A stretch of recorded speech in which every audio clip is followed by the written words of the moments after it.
ಎಲ್ರಿಗೂ ನಮಸ್ಕಾರ. Compulsory Kannada hall ticket ಯಾರಿಗೂ ಕೂಡ ಡೌನ್ಲೋಡ್ ಆಗ್ತಾ ಇಲ್ಲ.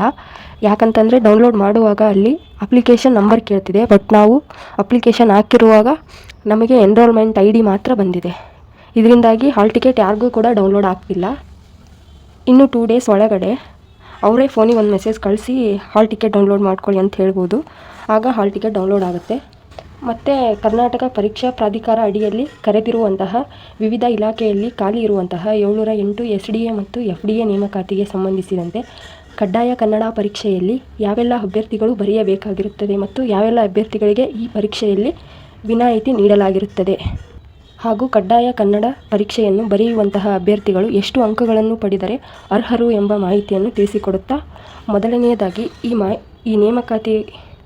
ಈ ನೇಮಕಾತಿಯ ಕಡ್ಡಾಯ ಕನ್ನಡ ಪರೀಕ್ಷೆಯ ಬಗ್ಗೆ ಈಗಾಗಲೇ ಅಧಿಕೃತವಾಗಿ ಅಧಿಸೂಚನೆಯಲ್ಲಿ ತಿಳಿಸಲಾಗಿದೆ. ಈ ಬಗ್ಗೆ ಕೆಲ ಅಭ್ಯರ್ಥಿಗಳಿಗೆ ಈಗಾಗಲೇ ಗೊತ್ತಿರಬಹುದು ಅಂತ ತಿಳ್ಕೊಳ್ಳುತ್ತಾ, ಆದರೂ ಕೂಡ ಕೆಲ ಅಭ್ಯರ್ಥಿಗಳಿಗೆ ಕನ್ಫ್ಯೂಷನ್.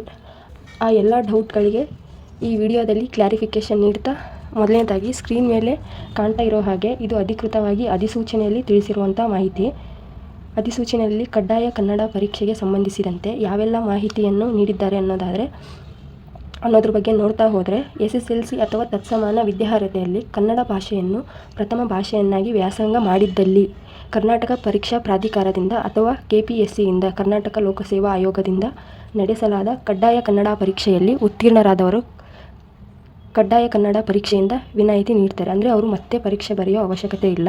ಮತ್ತು 2024ರಲ್ಲಿ VAO ಎಕ್ಸಾಮ್ ಯಾರು ಕ್ಲಿಯರ್ ಮಾಡಿರ್ತಾರೆ ಅವರು ಕೂಡ ಈ ಕಡ್ಡಾಯ ಕನ್ನಡ ಪರೀಕ್ಷೆಯನ್ನು ಬರೆಯೋ ಅವಶ್ಯಕತೆ ಇಲ್ಲ.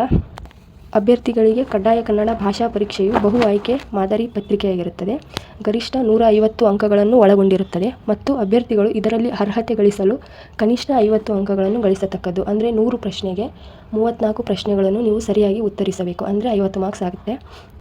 ಗೈರು ಹಾಜರಾದ ಮತ್ತು ಕನಿಷ್ಠ 50 ಅಂಕಗಳನ್ನು ಗಳಿಸಿದ ಅಭ್ಯರ್ಥಿಗಳು ಆಯ್ಕೆಗೆ ಅರ್ಹರಾಗುವುದಿಲ್ಲ. ಈ ಪ್ರಶ್ನೆ ಪತ್ರಿಕೆಯಲ್ಲಿ SSLC ಹಂತದಲ್ಲಿ ಪ್ರಥಮ ಭಾಷೆ ಕನ್ನಡವನ್ನು ಮಾನದಂಡವಾಗಿಟ್ಟುಕೊಂಡು ಸಿದ್ಧಪಡಿಸಲಾಗುವುದು. ಕಡ್ಡಾಯ ಕನ್ನಡ ಭಾಷಾ ಪರೀಕ್ಷೆಯಲ್ಲಿ ಪಡೆದ ಅಂಕಗಳನ್ನು ಹುದ್ದೆಗಳ ಆಯ್ಕೆಗೆ ಪರಿಗಣಿಸಲಾಗುವುದಿಲ್ಲ.